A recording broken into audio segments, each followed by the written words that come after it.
शर्मिष्ठा और देवयानी लोग शर्मिष्ठा क्षत्रिय कन्या, देवयानी ब्राह्मण की पुत्री। जब कुछ उनके व्यवहार में अंतर पड़ा तो शुक्राचार्य का शाप लगा, तुम वृद्ध हो जाओ राजन। जब ये शाप उनको हुआ वृद्ध हो जाने का, तो यदु से कहा कि हमको युवावस्था दे दो, उन्होंने नहीं दिया। यदु जी महाराज सबसे बड़े पुत्र थे, इस कारण यदु जी महाराज के वंश में जितने भी हुए हैं कोई राजा नहीं बना, क्योंकि राजा ययाति ने इसको निषेध कर दिया था कि अब तुम्हारे वंश में कोई राजा नहीं बनेगा, तुमको मैं राज सिंहासन पर नहीं बैठाऊंगा। सबसे छोटे पुत्र कुरु ही राजा बने, उनके वंशज हुए कौरव पांडव, इसीलिए वो भारत मंडल के राजा हुए। और यदुवंशी जो वास्तव में उसके सही रूप से अधिकारी थे, वो नहीं बन पाए, क्योंकि यदु जी ने मना कर दिया था युवावस्था देने से। इसी कारण से मथुरा में उग्रसेन जी राज्य करते थे, वसुदेव जी, सूरसेन जी, कंस, ये सब वहाँ थे। लेकिन जैसे रामावतार में भगवान श्री राम राजा थे, पूरे चक्रवर्ती सम्राट थे राजा दशरथ भगवान श्री राम, उस प्रकार द्वापर में भगवान श्री कृष्ण का नहीं रहा, द्वारकाधीश ही रहे। फिर भी तो 56 करोड़ यदुआदमों के मुकुटमणि रहे। तो वहां कहते हैं कि वे युधिष्ठिर महाराज ही भारतवर्ष में राजा के रूप से प्रतिष्ठित थे। तो ये चंद्रवंश का वर्णन जब किया और उसमें बताते हैं यस्याननं मकर कुंडल चारु कर्ण भ्राजक कपोल सुभगम सविलासहासम नित्योत्सवं नत त्रिपुर दृशिभिः पिबन्त्यो नार्यो नराश्च मुक्ता कुपिता निमेश्च। नित्य उत्सव होता था भगवान का दर्शन करने से सबका। इतना सुंदर भगवान श्री कृष्ण का मनोहर रूप है कि दृशिभिः पिबन्त्यो न तत्त्रिभु नित्योत्सवम सविलासहासम मकर कुंडलम चारु कर्ण भ्राजक कपोल सुभगम। इतना सुंदर श्लोक है यह, इतना सुंदर भगवान का रूप है कि तृप्ति नहीं होती है। इसी बात को श्री रामानुज स्वामी जी ने कहा है, मन नाम कर्म स्वरूपाणाम अवांग मनस गोचरतया मद दर्शनादृते स्वात्म धारण पोषणादि सुखम अलभमाना अणुमात्र कालम अभिकल्प कल्प सहस्रम मन्वाना प्रथम प्रसिद्ध सर्वगात्रा भवेयु इति तेषां दर्शनालापादिदानै तेषां परित्राणाय साधवः उक्त लक्षण धर्मशीलाः वैष्णवाग्रेसरा मत समाश्रयणे प्रवृत्ता। परित्राणाय साधूनाम श्लोक के भाष्य में लिखा है उन्होंने कि साधु वे ही हैं जो भगवत भक्तों में अग्रसर हैं और वे भगवान का रूप लीला वाणी मन से अगोचर होने से वे व्याकुल हो जाएंगे, अनुमात्र काल को भी कल्प सहस्र समझेंगे। तब ऐसे भक्त प्राण धारण भी नहीं कर पाएंगे बिना भगवान के दर्शन के लिए। ऐसे भक्तों को दर्शन, आलाप अर्थात मधुर वार्तालाप, इन सब के माध्यम से उन भक्तों का परित्राण करने के लिए तद विपरीता नाम विनाशाय क्षीणस्य वैदिक धर्मस्य मदाराधन भूतस्य आराध्य स्वरूप प्रदर्शनेन तस्य स्थापनाय। जो वैदिक धर्म अग्निहोत्र आदि संध्या आदि जो भी कुछ करते हैं वो संपूर्ण कर्म भगवान को प्रसन्न करने के लिए किया जाता है। उसके आराध्य भगवान ही है समस्त कर्मों के द्वारा। इस कारण आराध्य स्वरूप का प्रदर्शन कराने के लिए भगवान का अवतार हुआ है। तब आगे कहते हैं भगवान कैसे आगे लीला करते हैं विस्तार से बतावे। तो यहाँ श्री सुखदेव जी कहते हैं बड़े बड़े जो असुर थे वे ही राजाओं के रूप में आ गए हैं। जैसे देवासुर संग्राम में भगवान विष्णु ने काल नेमि को मारा था, वही कंस बन गया। और भागवत में भी लिखा है कि देवता जब कंस से सामना होता था तो देवता अपना धोती का जो कच्छ होता है वो खुल जाता था और भाग जाते थे कंस के डर से, इतना बड़ा उसका आतंक था। विष्णु पुराण में भी इसको कहा है कि देवराज इंद्र के लिए वो कहते हैं, वहाँ आता है पराशर जी वर्णन करते हैं कि देवराज इंद्र वक्षस्थल पर मेरे बाण को नहीं सहन कर पाया, मेरे बाण उसके पीठ पर चले गए, पीठ पर बाणों को सहन करता हुआ पीठ देकर युद्ध भूमि से भाग खड़ा हुआ देवराज। तो अनुभव करते हैं कि ऐसे ऐसे काल में कंस हो गया और बाणासुर भी था, शिशुपाल दंतवक्त्र, ये सब खैर शिशुपाल दंतवक्त्र तो जय विजय थे, भगवान के वैकुंठ के द्वारपाल ही थे, उनकी बात तो अलग है। अन्य जो बाणासुर कंस आदि हैं ये सब जरासंध दुर्योधन ये सब असुर ही राजा हो गए थे। और भूदेवी इनके भार से आक्रांत होकर के ब्रह्मा जी के पास गई और ब्रह्मा जी गए। भूदेवी जब गई है तो ब्रह्मा जी ने बड़ा प्यारा श्लोक कहा है, विष्णु पुराण में इसका वर्णन है, अहम भवो भवन्तश्च सर्वे नारायणात्मकाः। अहम माने मैं ब्रह्मा, भवो माने भगवान शिव और भवन्तश्च आप अन्य इंद्रादि देवता सब कुछ नारायणात्मक है, क्योंकि भगवान सब की आत्माओं की भी आत्मा है, अंतर्यामी विद्या में इसको उपनिषदों में बताया है, आलवारों ने भी इसको कहा है, आचार्यों ने, रामानुज स्वामी आदि ने भी कहा है अपने भाष्यों में। या आत्मनि अंतरो यमयति या आत्मनि तिष्ठन् आत्मानं अंतरो यमयति यस्य आत्मा शरीरम सते अंतर्यामी अमृतः। जो आत्मा का भी अंतः प्रविष्ट होकर नियमन करता है, यमयति नियमयति अंतर्यामी कहा गया है भगवान को, क्योंकि भगवान 5 रूप से प्रकट होते हैं। पर रूप से वैकुंठ में है, पर वासुदेव वैकुंठनाथ रूप में जो ध्यान करते हैं, सव्यम पादम प्रसार्याश्रित दुरितहरम दक्षिणम पूजयित्वा जानुन्याधाय सव्येतरमितर भुजे नागभोगे निधाय पश्चात् बाहुद्वयेन प्रतिभट शमने धारयन् शंखचक्रे देवी भूषादियुक्तो जनयति जगताम शर्म वैकुंठनाथः।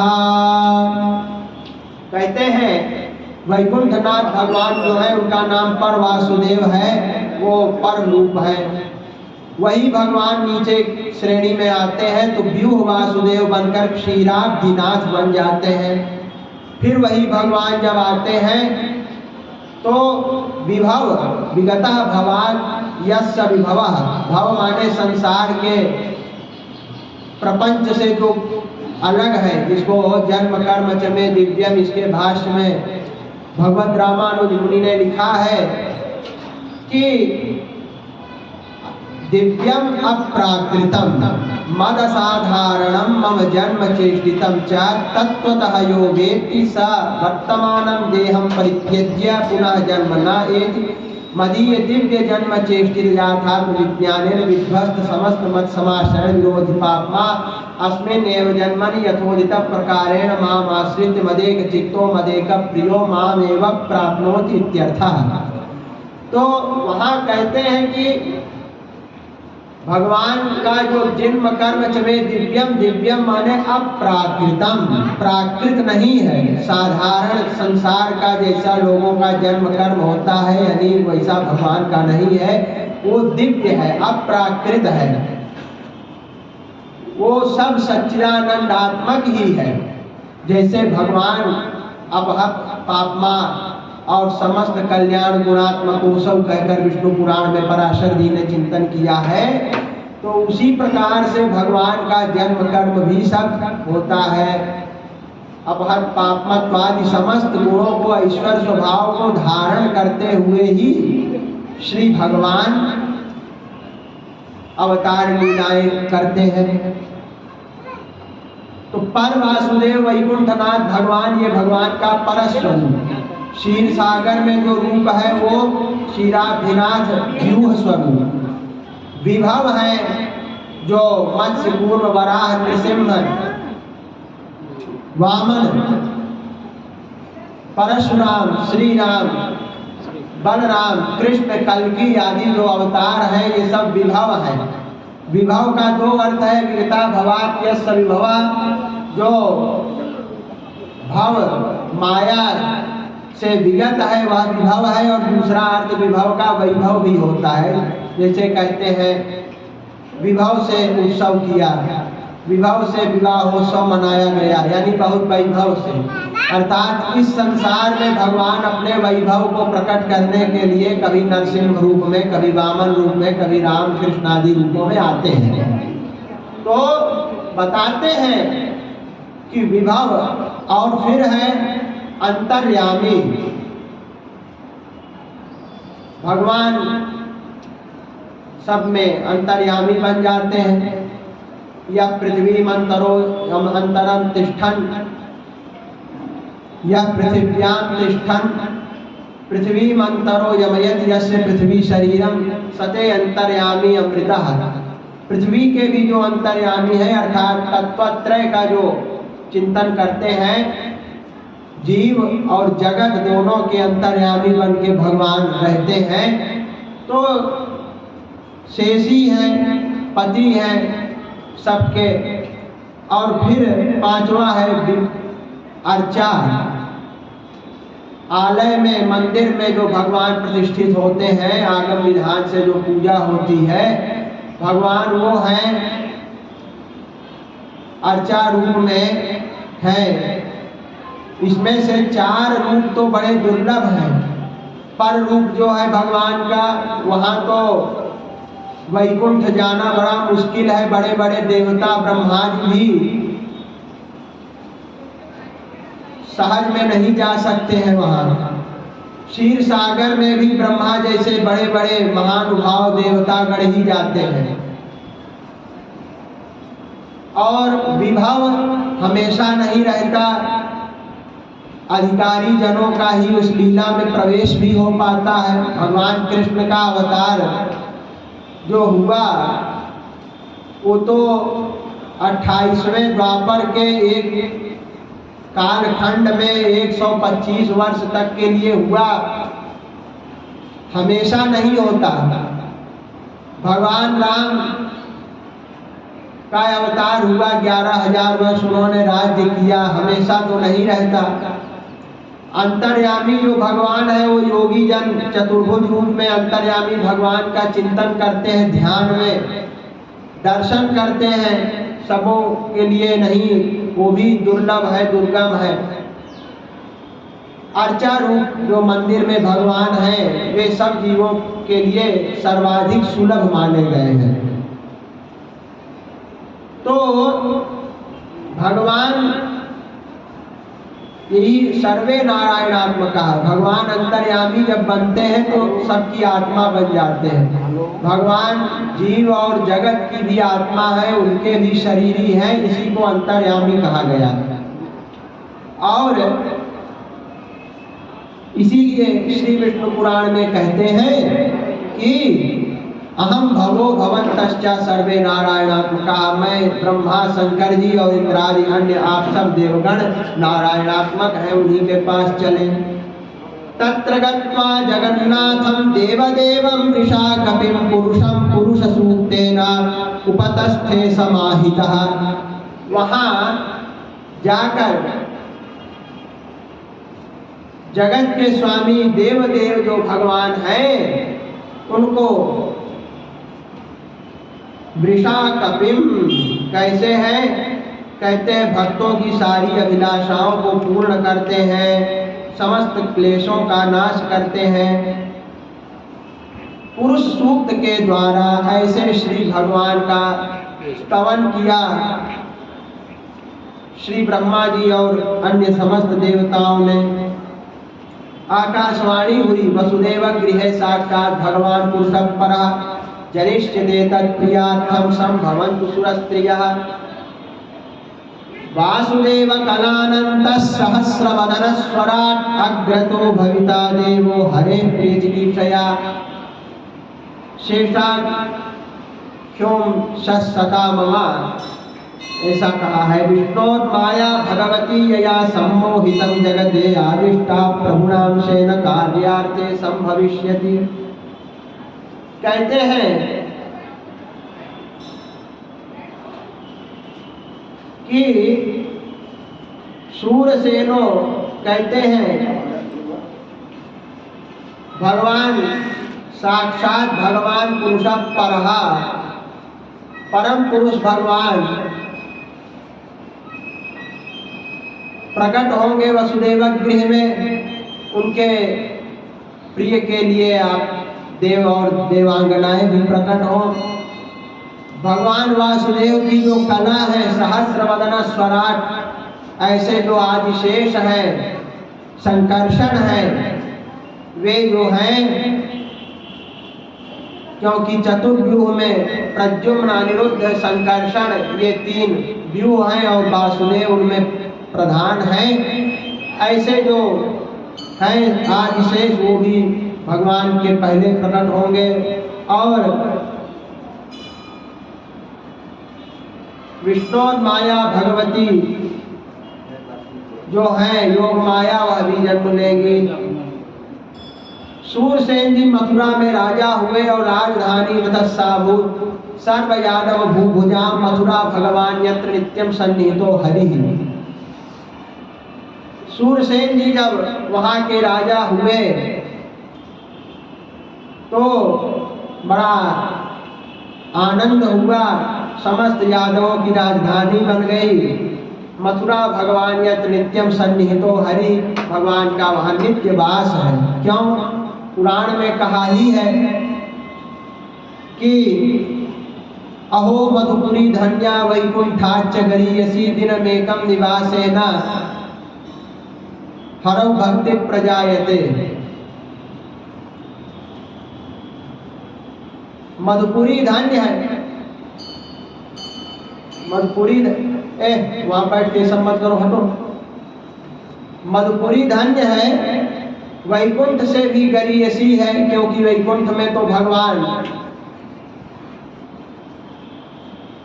है ही है, अजन्मा है, उस रूप में है, सनातन काल से वैकुंठ में है, शाश्वत उनका वहाँ सन्निधि है क्षीर सागर में, श्री वैकुंठ में। लेकिन ब्रज में अवतीर्ण होते हैं, इसलिए यहाँ का कुछ वैलक्षण्य है। एक दिन भी यहाँ निवास करने पर भगवान की भक्ति प्राप्त होती है। क्षेत्र महात्म्य है इसका ऐसा कि भक्ति का उद्रेक होने लगता है। कहते हैं उग्रसेन जी कंस के पिता थे। उग्रसेन जी को भी कारागृह में डालकर कंस बलात् राजा के सिंहासन पर आरूढ़ हो गया और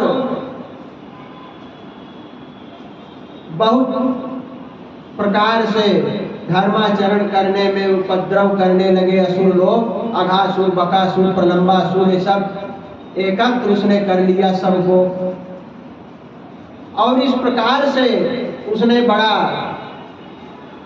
अधर्म का आचरण होने लगा, क्योंकि कहा गया है हरिवंश पुराण में कि द्रुमिल नाम का एक राक्षस था जिसने उग्रसेन जी का रूप बनाकर उग्रसेन जी के पत्नी से गर्भाधान किया और वही कंस का जन्म हुआ। वह कालनेमी असुर था। द्रुमिल के माध्यम से वह उग्रसेन जी की धर्मपत्नी के माध्यम से जन्म लिया। ऐसा दुष्ट वह कंस सब ब्राह्मणों गौओं वेद धर्म सब संकट में आ गए उसके कारण। और एक बार उसने प्रदर्शन करने के लिए कि मैं बड़ा स्नेह युक्त हृदय वाला हूँ, धर्म का पालन करता हूँ, ये दिखाने के लिए बहन देवकी का विवाह किया, बड़े वैभव से किया। और जब विदाई का समय आया तो सारथी को हटाकर स्वयं ही बैठ गया। और जब रथ थोड़ी दूर चला तो आकाशवाणी हुई, पति प्रग्रहणम कम समाभाष्याः शरीरवाद अस्यास्त्वामष्टमो गद्भो हंता याम बहसे बुधा। इसका अष्टम गर्भ ही तेरा काल होगा। जैसे ही सुना तुरंत खड्ग तलवार लेकर के देवकी जी को मारने के लिए उद्यत हो गया। मारने के लिए उद्यत हुआ। वसुदेव जी ने बहुत कुछ समझाया, ज्ञानोपदेश दिया और उसको सुन करके उसने विचार बदला और इन्हें कारागृह में डाल दिया। कारागृह में डाल दिया। प्रथम से लेकर षष्ठ तक पुत्रों को मार डाला और सप्तम जो श्री आदिशेष श्री देवकी के गर्भ में आए थे, भगवान की कला ही है, कलावतार ही है। इसीलिए भगवान ने दशावतार में एक अवतार इनको भी दे दिया स्थान। मत्स्य कूर्म वराहश्च नारसिंहश्च वामनः रामो रामश्च रामश्च कृष्णः कल्की ते दश। मत्स्य भगवान, कूर्म भगवान, वराह भगवान, नरसिंह भगवान, वामन भगवान, परशुराम भगवान, श्री रामचंद्र भगवान और श्री बलराम और कृष्ण और आगे होंगे कल्की भगवान। तो बलराम जी को भगवान ने जब देखा इनकी सेवा रामावतार में किस प्रकार भावपूर्वक सेवा किया, तो रामावतार की सेवा से संतुष्ट होकर श्री भगवान ने दशावतार में एक अवतार इनका रख दिया और 9 अपने लिए धारण किया। और इनका क्या, वे तो है ही भगवान की कलावतार। श्री आदिशेष भगवत स्वरूप उन्हीं की एक कला है। इस कारण से वे तो अपने मूल रूप में भी भगवान की कला है ही, प्रकारांतर से भगवत अवतार है ही। तो ये अब कहते हैं अपने पिता उग्रसेन को कैद किया, मथुरा में राज्य करने लगा। इधर बड़े बड़े प्रलंब वक्चाणुर तृणावर्त महाशनैः मुष्टिकारिष्टद्विविध पूतना केशि धेनुकैः सबको किया। जब 7वें गर्भ के रूप में बलराम जी, जो आगे जिनका नाम बलराम होगा, ऐसे शेष भगवान आए, तो शेष भगवान को भगवती योग माया के द्वारा देवकी के गर्भ से आकृष्ट करके रोहिणी जो थी नंद ब्रज में गोकुल में उनके गर्भ में स्थापित कर दिया। और देवक्या जठरे गर्भम शेषाख्यम धाम मामकम। धाम शब्दः ज्योतिर्वचनः। जिसे भगवान को कहते हैं परम धाम। परम धाम यानी परम ज्योति स्वरूप है नारायण। तो भगवान का ही जो ज्योति है, स्वरूप है, ऐसे जो शेष हैं वे जो हैं रोहिण्या उदरे सन्निवेशया। फिर कहते हैं दुर्गेश भद्रकाली विद्या वैष्णवी तिचा। वैष्णवी भद्रकाली दुर्गा श्री वैष्णव देवी जो है उनका नाम वैष्णवी देवी भी है। ये वहाँ गई यशोदा जी के पुत्री बनने के लिए इनको आदेश मिला और इसके बाद भगवान आए गर्भ में। देवता सब आए हैं और कारागृह में श्री भगवान की स्तुति करते हैं। सत्यव्रतम सत्य परम त्रिसत्यम सत्यस्य योनिम निहितं च सत्ये सत्यस्य सत्यम मृत सत्य नेत्रम सत्यात्मकं त्वां शरणं प्रपन्नाः। सत्वं विशुद्धं श्रयते भवान् स्थितौ शरीरिणां श्रेय उपायनं वपुः वेद क्रिया योग तपस्समाधिभिस्तवार्हणं येन जनः समीहते। विशुद्ध सत्व का ये जो आपका दिव्य मंगल विग्रह है हे भगवान, ये जब होता है तभी वेद कर्मकांड अष्टांग योग तपस्या समाधि सब हो पाता है। यदि आप अपना दिव्य मंगल विग्रह न प्रकट करें तो कैसे लोग आराधन करेंगे। मत्स्याश्वकच्छप नृसिंह वराह हंस राजन्य विप्र विबुधेषु कृतावतारः त्वं पाशिनस्त्रिभुवनं च यथा धुनेशा भारं भुवो हरयतुत्तमवन्दनं ते। दिष्ट्याम्बते कुक्षिगतः परः पुमानंशेन साक्षात् भगवान् भवायनः माभूद्भयं भोजपते मुमूर्षो दोता यदूनां भविता तवात्मजः। साक्षात भगवान ही अपने अंश यानी ज्ञान क्रिया ये सब शक्ति के साथ में ज्ञान शक्ति बल ऐश्वर्य वीर्य तेजांश शेषतः भगवत शब्द वाच्यानि विना हेय गुणादि जो अपहत पापमत्व सर्व दोष शून्यता निखिल हेय प्रत्यनीकत्व और अखिल कल्याण गुणैकतानत्व जो भगवान का है वही स्वरूप षडैश्वर्य परिपूर्ण है भगवान। राम जी भी हैं, कृष्ण जी भी हैं। जहाँ भगवान कृष्ण को कहा है कृष्णस्तु भगवान स्वयं, वहाँ रामावतार के पहले तस्यापि भगवान ऐसे साक्षात ब्रह्मवयो हरि। तो वहाँ वीर राघवाचार्य स्वामी कहते हैं कि यहाँ साक्षात शब्द से राम का भी पूर्णावतारत्व तो कृष्ण की भांति ही सिद्ध हुआ है।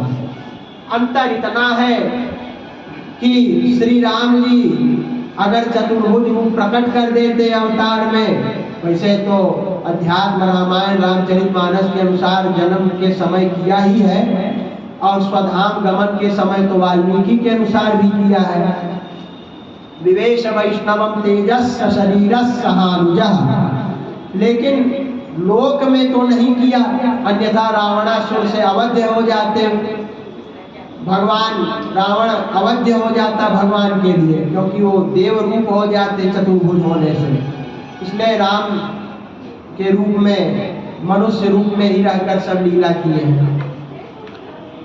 कृष्ण भगवान चतुर्भुज है, अंतर यही है। अथ सर्वगुणोपेत काल परम शोभना यर्हे वाजन जन्मर्षम शांतर सग्रह तारकम। सारे नक्षत्र ग्रह तारे सब शांत हो गए और अग्नयश्च द्विजातीनां शांतास्तत्र समिद्धता। अग्निहोत्र की जो अग्नि कभी शांत नहीं होती थी वो भी समिद्धता प्रज्वलित हो गई। सारे ग्रह नक्षत्र अनुकूल स्थिति में आ गए। भगवान कृष्ण का जो जन्म लग्न है बड़ा उत्तम।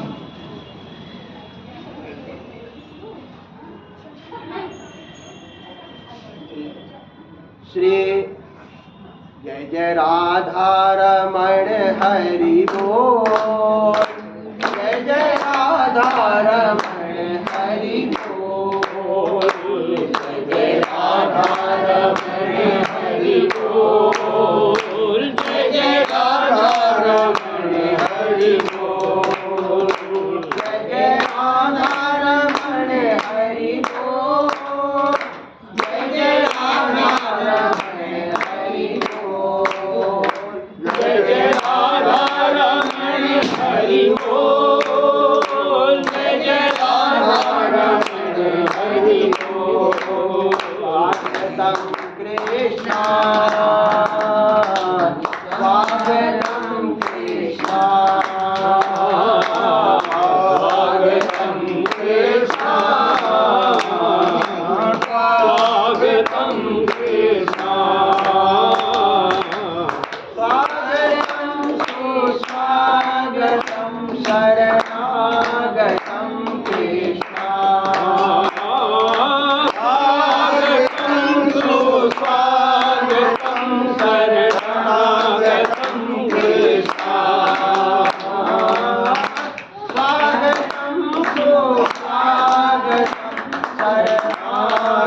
शरणागतं कृष्णा स्वागतं कृष्णा शरणागतं कृष्णा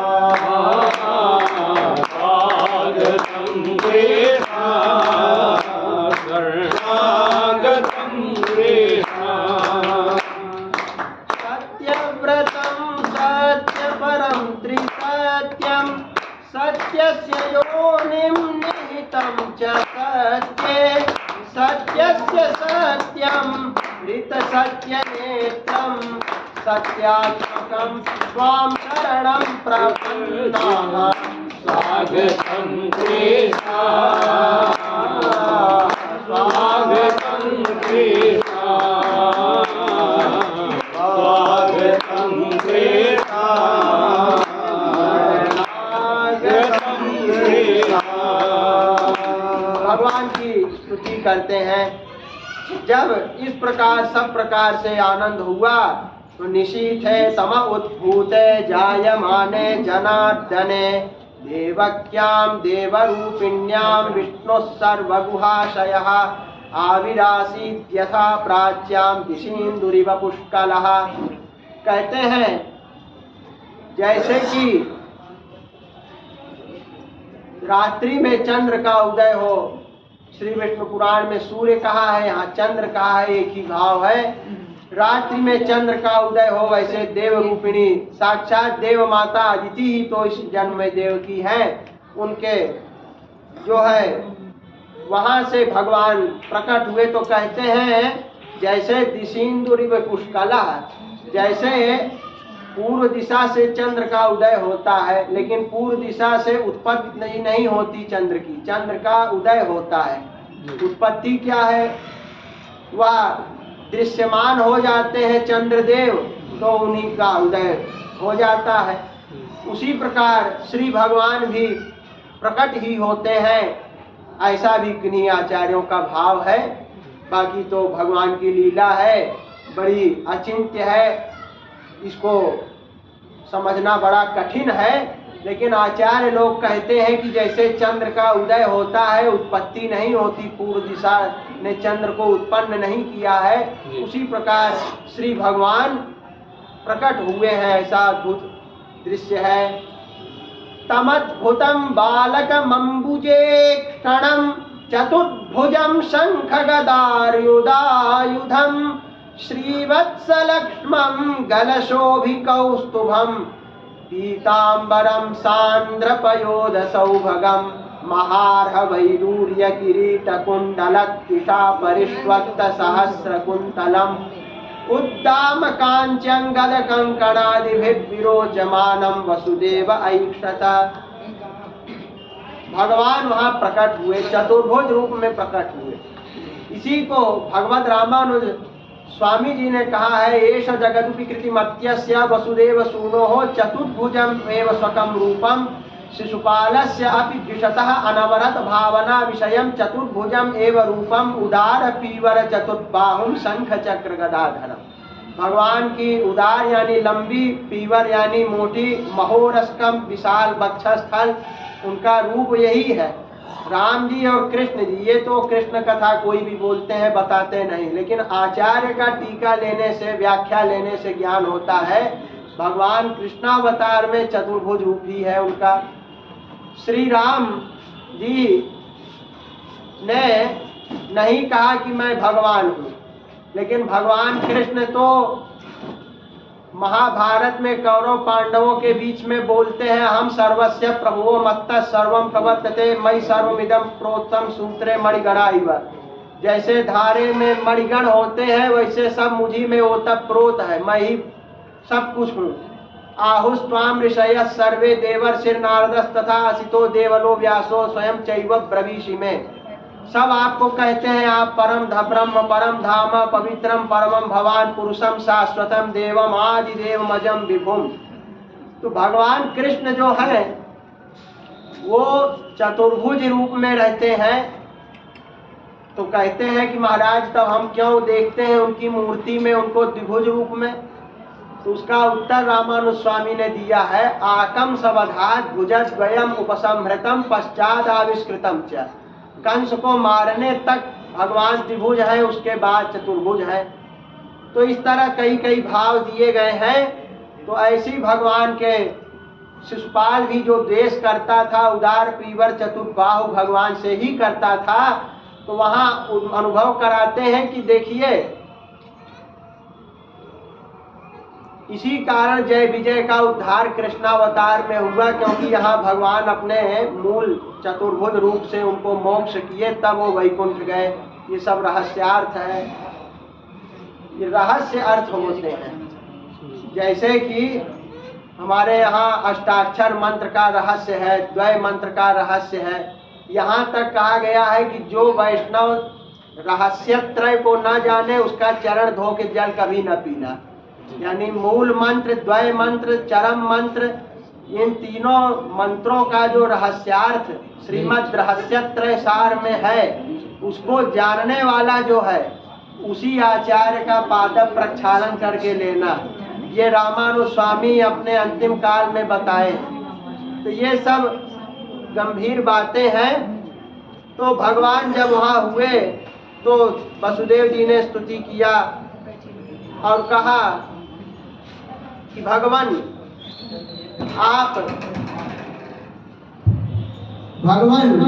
आप जातोसि देव देवेश शंख चक्र गदाधरम उपसंहर, जातोसि देव देवेश शंख चक्र गदाधरम दिव्य रूपमिदं देव प्रसादेन उपसंहर। और माता देवकी ने भी यहाँ कहा है, सत्वं घोरा दुग्र सेनात्मजान्नस्त्राहि त्रस्तान भृत्य वित्रासहासी रूपम चेदम पौरुषम ध्यानधिष्ण्यम मां प्रत्यक्षम मां सदृशाम कृषिष्ठा। इस रूप का ध्यान योगी जन मुनि जन अपने हृदय में चतुर्भुज रूप का करते हैं। ये मांस चक्षु वाले मांस दृष्टा लोगों के लिए मत करिए। भगवान वहीं त्रिभुज हो गए। भगवान कहते हैं ये रूप मैंने दिखाया क्यों, उसका कारण है। क्या कारण है? यदि मैं ये रूप न दिखाता, पहले तुम कृष्णी और सुपा थे, मैं कृष्णिगर्भ बना, फिर कश्यप आदित्य बने, तब मैं वामन बना और इस समय कृष्ण बना हूँ। अब ये रूप मैं न दिखाता तो एतद्वाम दर्शितम रूपम प्राजन्म स्मरणाय में नाद्यथा मद्भवम ज्ञानम मध्यलिंगे न जायते। यह रूप मैं न दिखाता तो मुझको तुम साधारण बालक समझ लेते। इसलिए युवा माम ब्रह्म भावेन पुत्र भावेन चास्कृत चिंतयस्तौ कृतस्नेहो यास्येते मद्गतिम पराम। चाहे मुझे ब्रह्म मान लो, चाहे पुत्र मान लो, कल्याण हो जाएगा। अगर मैं इस रूप में न आता तो मैं परमात्मा हूँ, इसका ज्ञान न हो पाता। मेरा ये जो रूप है शंख चक्र गदा, और वो ऐसा नहीं कि वो भगवान अपने पंचविंशति वार्षिक जो उनका दिव्य रूप है, 25 वर्ष का देवताओं का रूप जो सदा 25 वर्ष के देवता रहते हैं, उस रूप में दर्शन दिया, ऐसा नहीं है। स्पष्ट लिखा है तमद्भुतम बालकम, चतुर्भुज बालक हुए। तो चतुर्भुज बालक शंख चक्र गदा पद्म लेकर निकले जो है, इससे सिद्ध हो गया कि श्री भगवान ही हैं। अद्भुत बालक के रूप में हुए। बालक का यह भी अर्थ कर सकते हैं, का ब्रह्मा यस्य बाला सा बालका, का माने ब्रह्मा वह भी जिनके बालक हैं। ब्रह्मा हमारे लोग प्रश्न करते हैं कि भगवान नारायण के पुत्र क्यों नहीं हैं। शंकर जी के तो दो हैं, कार्तिकेय स्वामी और गणपति।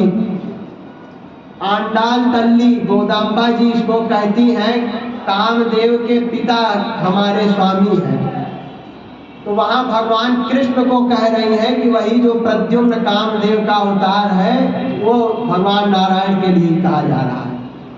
तो भगवान नारायण के लिए कहा जाता है। तो वही बात यहाँ है कि भगवान जो है वह इस प्रकार से कहते हैं कि मेरा चिंतन करो बालक, चतुर्भुज बालक के रूप में, ताकि भगवान को व्यक्त पहचान लें।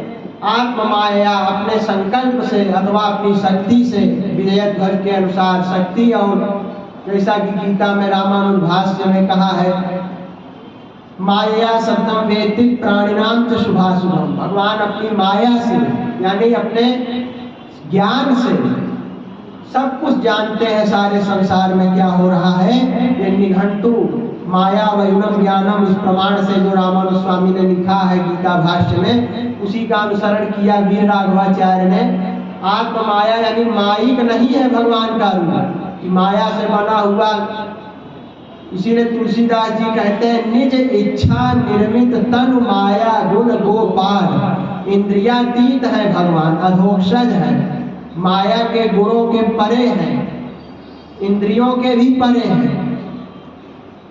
तो निज इच्छा निर्मित तनु माया गुण गोपाल, उसी भाव को कहा है निज इच्छा। आत्म संकल्पेन त्यर्थः, ऐसा गीता भाष्य में भगवत रामानुज स्वामी जी कहते हैं। उसी को यहाँ आत्म माया, अपने संकल्प से, अपनी इच्छा से। भगवान ने चाहा दो भुजा हट जाए, मैं दो भुजा वाला ही रहूं और इसी रूप से लीला करूं ब्रज में, भगवान विभुज हो गए। बभूव प्राकृत शिशु, जैसे प्राकृत शिशु होते हैं वैसे ही हो गए। अपना मुख्य जो रूप था उसका परित्याग कर दिए, भगवान प्राकृत शिशु जैसे हो गए। और विजय ध्वज ने यहाँ आत्म माया का अर्थ किया है विष्णु शक्ति, जो है स्वरूप भूतया नित्य शक्त्या माया क्षयायुतः, अतो मायामयम विष्णु प्रवदन्ति मनीषिणः। स्वरूप शक्ति जो भगवान की है, अपने संकल्प की स्वरूप की शक्ति, वही माया भी कही गई है स्वरूप शक्ति।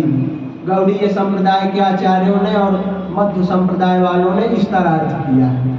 तो दोनों बात उचित है, चाहे अपनी शक्ति से विभुज हो गए और चाहे अपनी इच्छा से विभुज हो गए। चाहे मध्य सिद्धांत गौड़ी सिद्धांत से ले, चाहे श्री रामानुज सिद्धांत से, सभी सिद्धांत उत्तम है, ग्राह्य है, श्रेष्ठ है। तो बस इसका निषेध करने के लिए ये सब बताया जा रहा है कि माइक नहीं है भगवान का, सब कुछ दिव्य है, अपराकृत है। भगवान का नाम ही है, कृष्ण अष्टोत्तर शत में नाम आता है, नंद ब्रज जनानंदिने नमः सच्चिदानंदांग विग्रहाय नमः।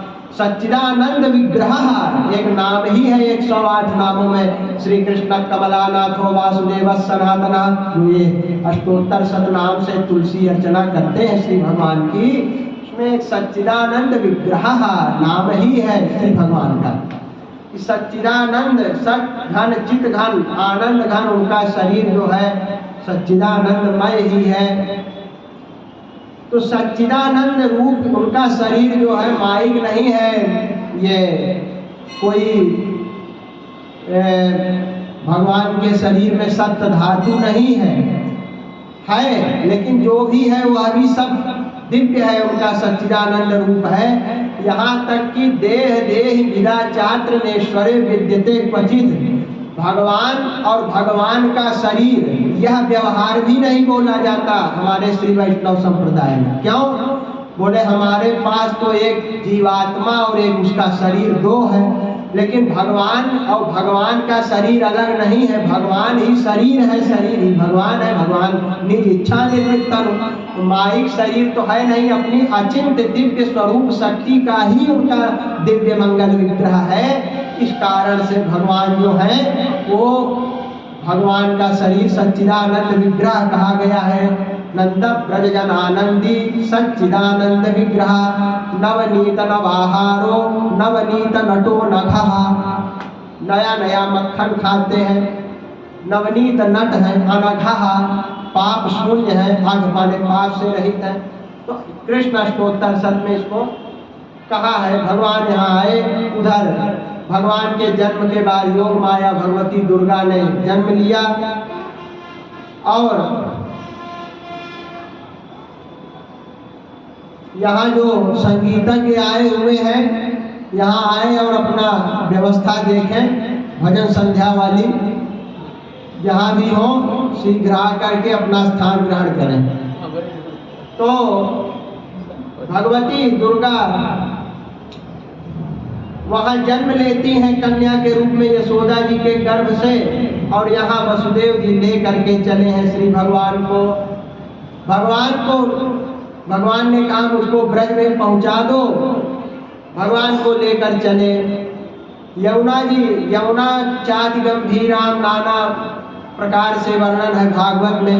चाति गंभीराम, गंभीर माने गहरी, बहुत गहरी यमुना जी थी, जल ही जल भरा था।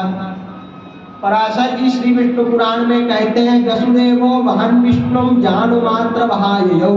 जब विष्णु का वहन करते हुए वसुदेव चले तो जानु मात्र हो गई यमुना जी, बिल्कुल नीचे चली गई। और कैसे चली गई तो भागवतकार सुखदेव जी व्यास जी लिखते हैं मार्गम ददौ सिंधुरिवश्य पते। जैसे समुद्र देव ने भगवान श्री राम को सेतु बंधन के समय जब समुद्र का निग्रह भगवान ने किया, राम भगवान ने, और भगवान राम को मार्ग समुद्र ने दिया, उसी प्रकार श्री कृष्ण अवतार में भी जैसे वहाँ समुद्र ने मार्ग दे दिया भगवान राम को, उसी प्रकार यमुना जी जो बहुत गंभीर गहरी बह रही थी, वसुदेव जी को आता देख करके वो शांत हो गई, नीचे हो गई, बहुत जान मात्र जल वाली हो गई। और फिर वसुदेव जी सुख पूर्वक लेकर चले गए। ऊपर शेष भगवान छत्र किए हैं ताकि वर्षा का जल न गिरे भगवान पर। नीचे यमुना जी भी कम हो गई हैं। अब कहते हैं यहाँ कन्या को लेकर आए, भगवान को यशोदा के बगल में रख दिया, नंदरानी यशोदा जी के बगल में। और पूरा पढ़े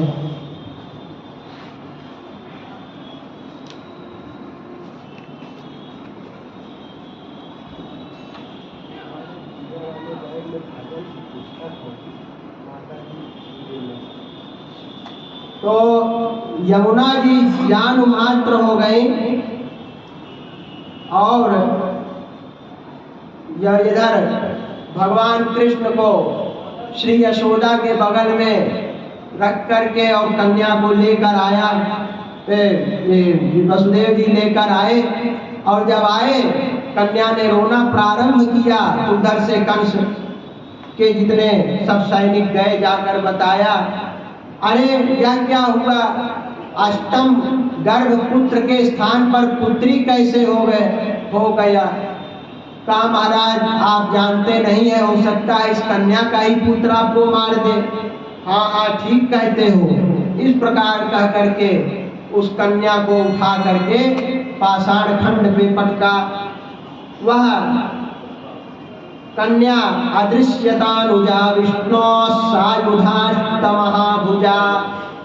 दिव्य स्रगंबरालेप रत्नाभरण भूषिता धनुषूलेषु जन्मासि शंख चक्र गदाधरा।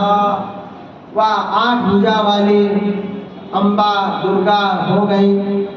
कहा किम मया हदया मंद जातक फलुतवान्तकृत यत्र क्वा पूर्व शत्रुर्माहिंसी कृपणान्विता।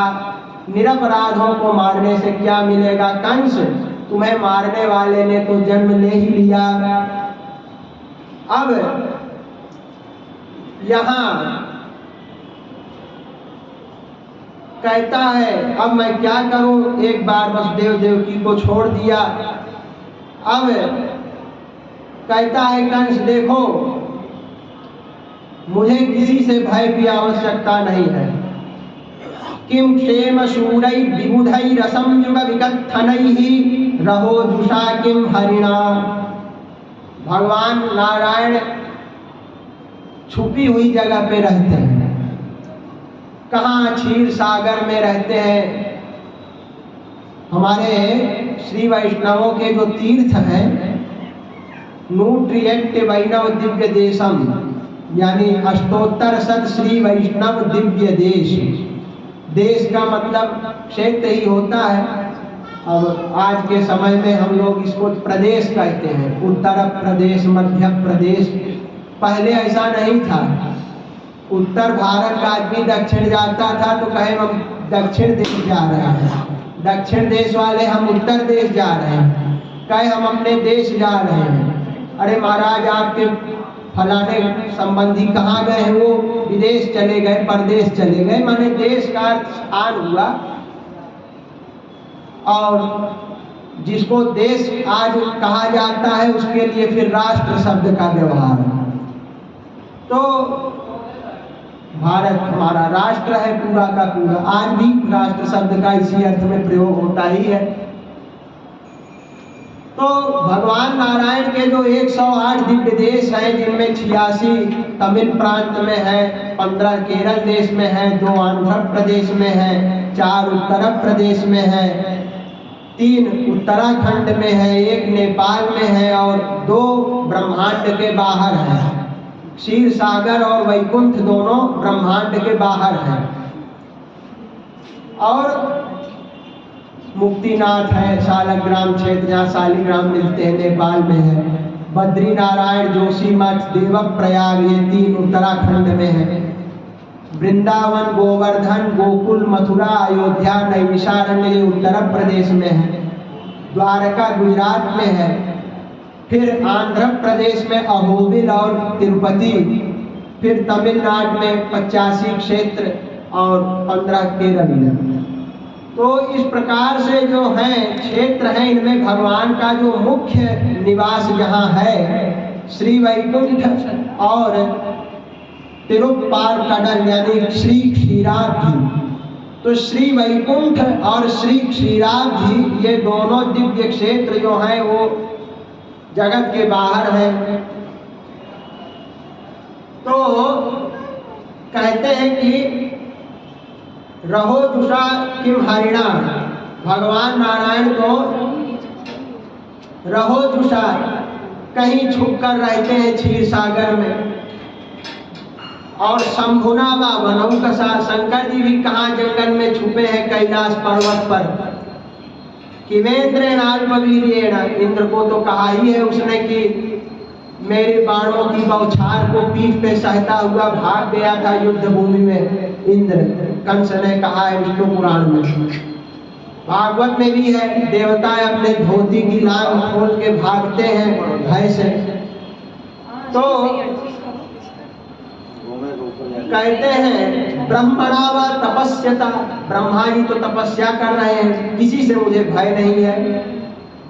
अब कहते हैं किससे भय है? तो कहता है मूलम ही विष्णु देवानां यत्र धर्म सनातनः तस्य च ब्रह्म गो विप्रास्तपो यज्ञास्स दक्षिणाः। सारे देवताओं के मूल जड़ भगवान विष्णु हैं। यत्र धर्म सनातनः, ठीक है, जहाँ सनातन धर्म प्रतिष्ठित है वो भगवान विष्णु सनातन धर्म है साक्षात। ये च वेद विदो विप्राः ये च अध्यात्म विदो जनाः ते वदन्ति महात्मानं कृष्णं धर्मं सनातनम। वेद को जानने वाले विप्र सब कोई कृष्ण को ही सनातन धर्म बताते हैं। उधर वाल्मीकि रामायण में जैसे यहाँ महाभारत में कृष्ण भगवान को, वैसे वाल्मीकि में रामो विग्रहवान धर्म, उसी को धर्मो विग्रहवान धर्म विदुतिम धर्मी सतन्वी तनः कहकर स्वामी देशिकन ने मंगला शासन किया है भगवान राम का दशावतार स्तोत्र में। राम कृष्ण ये जो मनुष्य रूप में भगवान के जो 2 अवतार हैं, एक त्रेता में द्वापर में, दोनों धर्म की स्थापना के लिए ही तो है।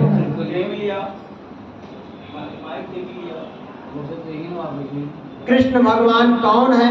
स्वामी देशिकन कहते हैं क्रीड़ा वल्लभ, ये क्रीड़ा वल्लभ है, लीलामय है। और भगवान राम अधर्म विरतिम धर्मी सतन्वीतनः, हमारा मन अधर्म मार्ग से दूर करे भगवान राम।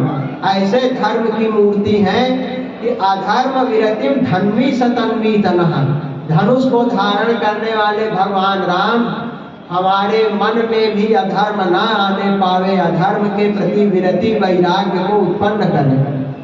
तो इस तरह से दशावतार स्तोत्र में चिंतन करते हैं। तो कहते हैं कि ठीक है, भगवान विष्णु देवताओं के मूल हैं, ब्राह्मण ग्रंथों में कहा ही गया है अग्निर्वै देवानाम अवमा विष्णुर्वै देवानाम परमा। अग्नि सबसे छोटे हैं देवताओं में, क्योंकि ये देवताओं के मुख है, पृथ्वी पर है। और विष्णु तो तद विष्णु परम पदम सदा पश्यन्ति सूर्यादिवीव चक्षुराततम। जैसे सूर्य का चाक्षुष तेज आततम फैला हुआ है आकाश में, वैसे भगवान विष्णु का परम पद, परम दिव्य भव्य भगवान विष्णु का जो वर्णन ऋग्वेद में किया है, वैसा अन्य किसी देव का नहीं आता है।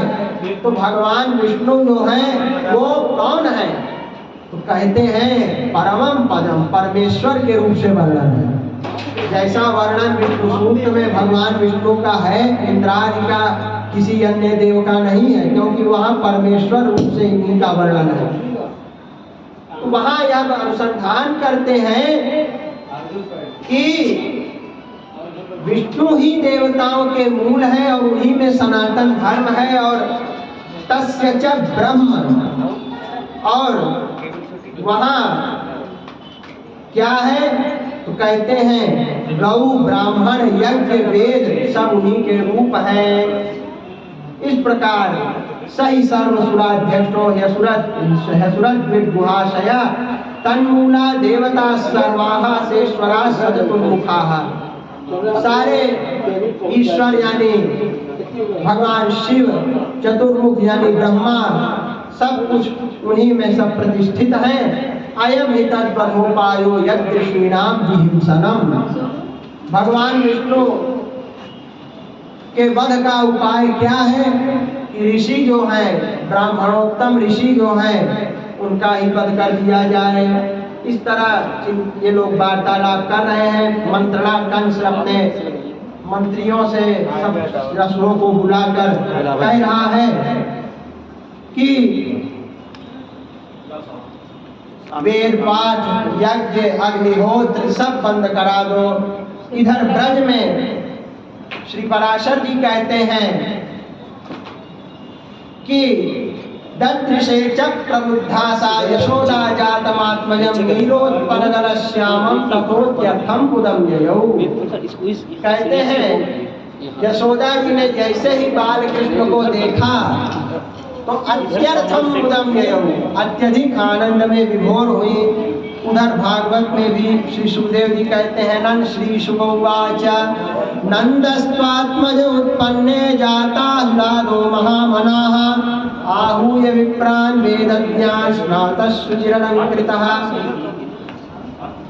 वाचयित्वा स्वस्त्येनं जातकर्मात्मजस्य वै कारयामास विधिवत् पितृदेवार्चनं तथा धेनूनां नियुते प्रादाद्विप्रेभ्यः समलङ्कृते तिलाद्रीन् सप्तरत्नौघशातकौ भाम्बराभृतान्।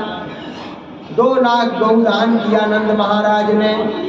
और ब्रज में चैन पल्लव तोरणैः, वस्त्र से, बढ़िया वस्त्रों से, पल्लवों से, तोरणों से सजाया। गाय बैल बछड़े सबको सजाया।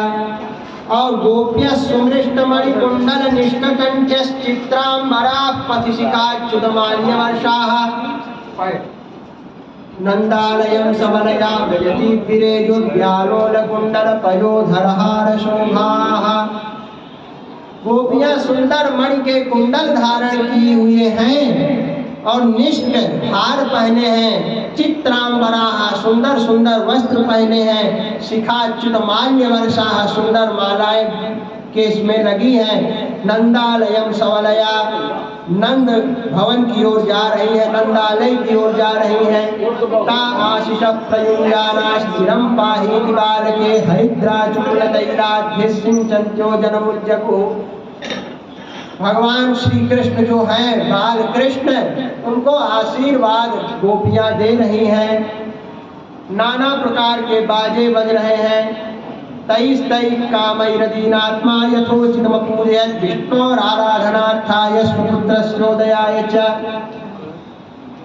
रोहिणी च महाभागा नन्दगोपाभिनन्दिता व्यचरत् दिव्यवासस्रकण्ठाभरणभूषिता। तत आरभ्य नन्दस्य व्रजः सर्वसमृद्धिमान् हरेर्निवासात्मगुणैरमा क्रीडमभून् नृपा। कहते हैं रोहिणी जी जो वसुदेव जी की पत्नी है बलराम जी को लेकर आई। दाऊ दादा 1 साल के हो चुके हैं, भगवान कृष्ण से पहले ही जन्म हो चुका है, क्योंकि इनका वर्ष भर के दाऊ जी हो रहे हैं और हो ही गए हैं। और इधर रोहिणी जी भी आई। क्यों नंद गोपाभिनंदिता कहा? क्योंकि शास्त्र में लिखा है कि जिस स्त्री का पति बाहर हो उसको बहुत सज के नहीं रहना चाहिए, किसी उत्सव में बिना पति के नहीं जाना चाहिए, ऐसा धर्मशास्त्र में लिखा है। तो नंद गोपाभिनंदिता, तब क्या हुआ? श्री नंद बाबा को जाकर विशेष रूप से उनको आग्रह पूर्वक बुलाना पड़ा कि आपके बिना हमारे पुत्र का जन्मोत्सव कैसे संभव होगा, आपका आगमन अनिवार्य है। इस प्रकार जब नाना प्रकार से उनसे अभ्यर्थना की तो श्री रोहिणी जी भी दाऊ दादा के साथ में आई उत्सव में। नंद बाबा का ब्रज हरेर निवास, भगवान का जब निवास हो गया यहाँ, और आत्मगुणई स्वयं यहाँ गो सेवा आदि ब्राह्मण सेवा आदि धर्म का पालन होता है, और भगवान का अवतार के बाद यहाँ आगमन भी हो गया है। इन दोनों भी कारणों से रमा क्रीडमभून् नृपा, महालक्ष्मी की क्रीड़ा स्थली बन गया, लक्ष्मी जी का वहाँ स्थान निवास स्थान हो गया। इसीलिए श्री गोपी जन आगे कहेंगी श्रयत इंदिरा शश्वदत्त ही। इंदिरा यानी लक्ष्मी जी ब्रज में रह रही हैं आपके अवतार से। जयति तेधिकां जन्मना व्रजः श्रयत इंदिरा शश्वदत्त ही। जो ये प्रथम श्लोक है गोपी गीत का, उसमें भी यही बात कही गई है, लक्ष्मी का निवास वहाँ हो गया। इस प्रकार अब लक्ष्मी जी कौन है? तो कहते हैं मांगल्यदास्तु मम मंगल देवतायाः। लक्ष्मी जी मंगल देवता है। लक्ष्मी जी का कनकधारा स्तोत्र में जो सोने की वर्षा भगवत शंकराचार्य जी ने कराई, तो उसमें यही कहते हैं मांगल्यदास्तु मम। और हमारे वेदांत देशिक स्वामी जी ने भी जो कनकधारा श्री स्तव अभी नहीं, कनकधारा श्री स्तव में भी इसको कहा है मांगल्यदास तो मंगल देवता है। लक्ष्मी जी मंगल देवता है। लक्ष्मी जी की अगर कृपा ना हो तो क्या किसी के घर में कोई मंगल कार्य हो सकता है? कभी नहीं हो सकता। लक्ष्मी जी की कृपा होगी तो ही कोई मंगल कार्य होगा। तो इसलिए ब्रज में उत्सव हो रहा है। क्यों हो रहा है? भगवान आ गए। भगवान जब आएंगे तो लक्ष्मी जी स्वयं आ जाएंगी, क्योंकि लक्ष्मी जी कौन है?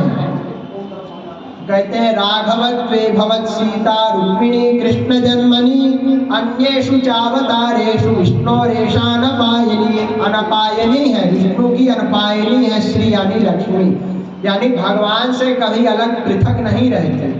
हमारे देशिक संप्रदाय में तो लक्ष्मी जी को भी श्री भगवान की ही तरह सर्वव्यापक विभूचित माना है। तेनकलई संप्रदाय में लक्ष्मी जी को जैसे ब्रह्मा जी, शिव जी, इंद्र आदि को जीव माना गया है, लक्ष्मी जी को भी जीव मानते हैं तेनकलई संप्रदाय में। लेकिन देशिक संप्रदाय में मानते हैं कि लक्ष्मी जी केवल ब्रह्मा आदि से उत्कृष्ट ही नहीं है, अपितु भगवान ही है। वो भगवान और लक्ष्मी अलग नहीं है। लक्ष्मी विशिष्ट भगवान जो है उसमें लक्ष्मी जी भी भगवान की ही तरह विभूचित हैं, अणुचित नहीं है। अणुचित माने जीव और विभूचित माने ईश्वर, यानी ईश्वर कोटि में है, जीव कोटि में नहीं है। तो ये माना गया है। हालांकि दोनों ही संप्रदायों में लक्ष्मी विशिष्ट भगवान की ही आराधना है। जीव कोटि पर मानने पर भी उन्हें माया से सर्वथा सनातन काल से मुक्त, सनातन भगवान की शक्ति और अन्य नित्य जीव मुक्त जीव से उत्कृष्ट माना गया है। लेकिन देशिक संप्रदाय में तो ईश्वर कोटि तक में माना गया है। तो महालक्ष्मी की क्रीड़ा स्थली बन गया, महालक्ष्मी की स्थली बन गया। इस प्रकार हुआ। फिर तो भगवान श्री कृष्ण ने अनेकानेक असुरों का उद्धार किया, गीता का उपदेश किया। योग धारणया ज्ञेया अदंठा, वीर राघवाचार्य और श्रीधर आदि सबों ने माना है भगवान सदेह ही अपने श्री वैकुंठ में गए। ये सब उनकी लीला है। और भगवान मोक्ष प्रदान करने वाले गीता शास्त्र का उपदेश करते हैं। इस प्रकार भगवान का ये सब है। अब आज इतना कहते हुए वाणी को मैं विराम देता हूँ। अब अनुरोध है कि संगीतज्ञ अपना कार्यक्रम प्रारंभ करें और शीघ्रातिशीघ्र यहाँ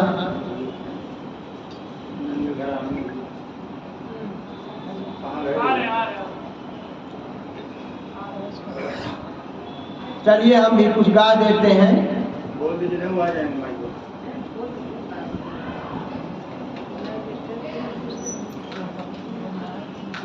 ब्रजे में आए हमारे संगीत कलाकार जो भी हैं, आप बाहर ऑर्गन वाले सेट नहीं है, ठीक है। अब थोड़ी देर में आप लोग बैठे रहिए।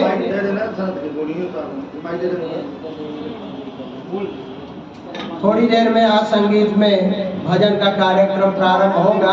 अब आप लोग आ रहे हैं। बोलिए नंद नंदन भगवान की।